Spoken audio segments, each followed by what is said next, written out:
जिल्ह्यातील 8 विधानसभा मतदारसंघाच्या मतदान प्रक्रियेसाठी प्रशासन सज्ज झालं असून आज पोलीस बंदोबस्तात मतदान कर्मचारी साहित्यासह रवाना झालेत। एकूण त्यासाठी सांगली जिल्हा परिवहन एसटी विभागाने पुरेशा बसेस उपलब्ध करून दिल्या आहेत। निवडणुकीसाठी 20 नोव्हेंबर रोजी मतदान होणार आहे। त्यानिमित्त मंगळवारी तरुण भारत व्यायाम मंडळ येथून चोख पोलीस बंदोबस्तात मतदान पेट्या मतदान केंद्राकडे एसटीने रवाना करण्यात आल्या, अशी माहिती सांगली निवडणूक निर्णय अधिकारी डॉक्टर स्नेहल कणिचे यांनी दिली। दरम्यान निवडणूक कर्मचाऱ्यांचे मतदान यावेळी तरुण भारत स्टेडियमवरील एका बूथमध्ये आज पार पडलं। या कर्मचाऱ्यांचे मतदान चुकू नये याची खबरदारी सांगली जिल्हा प्रशासनाने घेतली आहे। सर्व मतदान प्रक्रिया ही सीसीटीव्ही कॅमेऱ्याच्या निगराणीखाली होणार आहे। मतदान केंद्रावर मोबाईलचा वापर करता येणार नाही। तसेच निवडणुकीच्या दरम्यान कोणताही अनुचित प्रकार घडल्यास संबंधित पोलीस अधिकारी त्या ठिकाणी येऊन त्वरित उपलब्ध होतील। या व्यतिरिक्त कोणताही प्रकार आढळल्यास आचारसंहिता कक्षाचा संपर्क साधावा। सांगलीतील तरुण भारत व्यायाम मंडळातून चोख पोलीस बंदोबस्तामध्ये मतदान पेट्या या मतदान केंद्रावर रवाना झाल्याची माहिती निवडणूक निर्णय अधिकारी डॉक्टर स्नेहल कणिचे यांनी दिली आहे। नमस्कार, निवडणूक निर्णय अधिकारी 282 सांगली डॉक्टर स्नेहल कणिचे बोलत आहे। आपल्या इथे 315 मतदान केंद्र आहेत।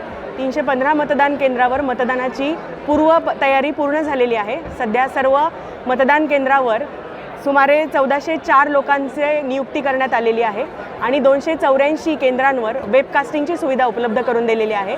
या सर्व कर्मचाऱ्यांमार्फत आपली मतदानाची प्रक्रिया सुरळीत पार पडेल यासाठी सर्व प्रशासन पूर्वतयारी पूर्ण करून सुसज्ज आहे। मला आशा आहे की सांगलीकर मोठ्या प्रमाणात याला प्रतिसाद देतील आणि मागचे सगळे रेकॉर्ड्स मोडून मोठ्या संख्येने मतदान प्रक्रियेत सहभागी होतील। धन्यवाद।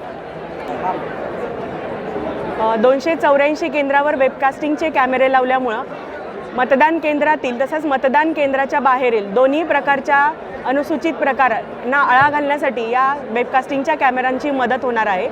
मी आपल्या सांगली जिल्ह्यातील तसंच सांगली शहरमधील जिथे सांगली महानगरपालिका क्षेत्रातील सर्व मतदारांना, नवमतदारांना, ज्येष्ठांना, सर्व स्त्रियांना आवाहन करेल की बहुसंख्याने आपण मतदान केंद्रात येऊन स्वतःचं मतदानाचं कर्तव्य बजावावं आणि मोठ्या प्रमाणात मतदानाची टक्केवारी वाढवण्यास मदत व्हावी। थँक्यू।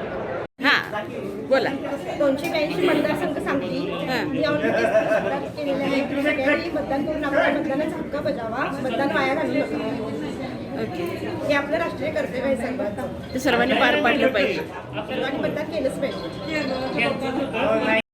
282 सांगली विधानसभा मतदारसंघामध्ये ऑन ड्युटी असून सुद्धा मी माझा मतदानाचा हक्क बजावला आहे। तुम्ही पण सगळ्यांनी आपला मतदानाचा हक्क बजावा।